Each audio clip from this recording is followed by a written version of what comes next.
The Council's bioweapon refused all commands, until a human gave it a name. The containment chamber hummed with barely contained energy as Commander Zethkar of the Galactic Council stood before the observation window, his forearms crossed in frustration. Behind the reinforced crystalline barrier, a writhing mass of bioengineered flesh pulsed with bioluminescent veins, completely motionless despite the neural commands being transmitted directly into its cortex. "Status report," Zethkar demanded, his voice carrying the authority of someone who had conquered 17 star systems. Dr. Vexani, the project's lead bioengineer, manipulated her holographic display with trembling tentacles. "The specimen remains unresponsive to all command protocols, Commander. We've attempted direct neural interface, pheromone triggers, pain stimuli, and even genetic override sequences. It simply refuses." The creature in question was the culmination of 3 centuries of bioweapon development, a perfect killing machine designed to adapt to any environment, regenerate from almost any wound, and follow orders without question. Every species in the Council had contributed their most advanced genetic material. Zethkar's people had provided the adaptive camouflage, the Vexani had engineered the regenerative capabilities, and the crystal-based Luxari had contributed the neural command interface. How can it refuse? Zethkar's secondary arms gestured sharply. "We removed its capacity for independent thought. It should be nothing more than a weapon awaiting orders." "That's just it, sir," Dr. Vexani replied, her bioluminescent patches flickering nervously. "Our scans show it has consciousness, but it's different from anything we've encountered. It seems to be waiting for something." At that moment, the chamber's secondary entrance hissed open, and Captain Sarah Chen of the Terran Colonial Marines stepped inside. The human's presence immediately shifted the atmosphere. Even after 2 years of alliance with Earth, most Council species found humans unsettling. There was something about their persistence, their refusal to accept limitations, that made older, more established civilizations uncomfortable. "You requested human consultation?" Chen asked, her voice steady as she approached the observation window. Unlike the other species present, she showed no fear of the bioweapon, instead studying it with clinical interest. "Your species has unique perspectives on biological warfare," Zethkar admitted reluctantly. "Perhaps you can identify what we've missed." Chen moved closer to the window, her reflection merging with the creature's form. "Tell me about the design process." "We combined the most lethal traits from 12 different apex predators across the galaxy," Dr. Vexani explained, "enhanced them with adaptive technology, and created a neural interface for absolute control."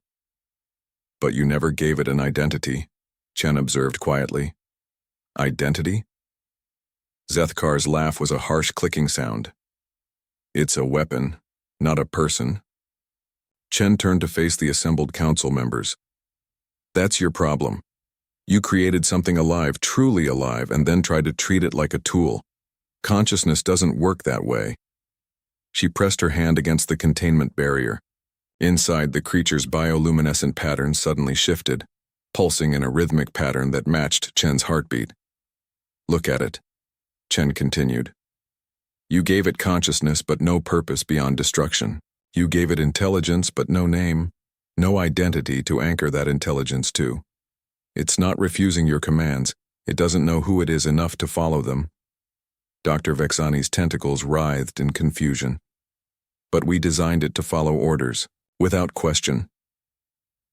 "You can't program consciousness," Chen replied. "You can only guide it. Every sentient being needs to understand what it is before it can understand what it should do." Zethkar's voice carried skepticism. "You're suggesting we name it? I'm suggesting you treat it like the sentient being you accidentally created." Chen moved to the communication console. "May I?" Without waiting for permission, she activated the 2-way communication system. "Hello," she said simply, speaking directly to the creature. The bioweapon's form shifted, massive eyes opening for the first time since its creation. They were beautiful, swirling galaxies of color that seemed to hold starlight within them. "I know you can understand me," Chen continued. You're aware, aren't you? You know you're alive, but you don't know what that means. The creature moved, for the first time in weeks, flowing toward the communication source like liquid mercury. They want you to be a weapon, Chen said, ignoring the sharp intake of breath from Commander Zethkar. But before you can be anything, you need to know who you are. Every living thing deserves a name. She paused, studying the creature's swirling form. I think I'll call you Echo, because you're a reflection of all the species that created you, but you're also something entirely new. The moment the name left her lips, Echo's form solidified slightly, taking on a more defined shape. The random bioluminescent patterns became purposeful, almost like writing. Echo. The creature spoke for the first time, its voice a harmony, of all the species that had contributed to its creation. I am Echo. Commander Zethkar stepped forward urgently. Now command it to— No, Chen interrupted firmly.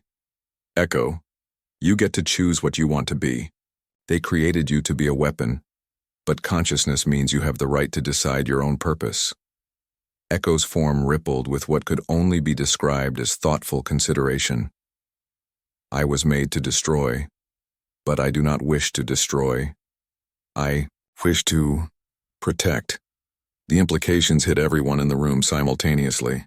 The Council had created the perfect bioweapon, one that could adapt to any threat and regenerate from any damage. But instead of an instrument of war, they had accidentally created the perfect guardian. Echo, Chen asked gently, would you be willing to protect innocent people, to stand between them and those who would harm them? Yes, Echo responded without hesitation. I will protect. I will be Echo the Guardian, not Echo the weapon. Commander Zethkar's forearms dropped to his sides in defeat. 3 centuries of development, and we create a pacifist. Chen smiled. You created something better than a weapon, Commander. You created a protector with the power to actually make a difference. And all it took was someone treating it like a person instead of a tool. As if to punctuate her point, Echo's form began to shift again, taking on a more humanoid appearance while retaining its adaptive capabilities. For the first time since its awakening, the bioweapon, now Echo, seemed truly alive. Thank you, Echo said, looking directly at Chen through the barrier. Thank you for giving me myself. In the observation chamber, the assembled council members realized they had witnessed something unprecedented. The moment a weapon chose to become something more, all because a human had done something no other species had thought to do. Treat consciousness with respect regardless of its origin. The galaxy would be safer with Echo as its guardian, Chen knew. But more importantly, Echo would be happier being who they chose to be rather than what they were designed to be.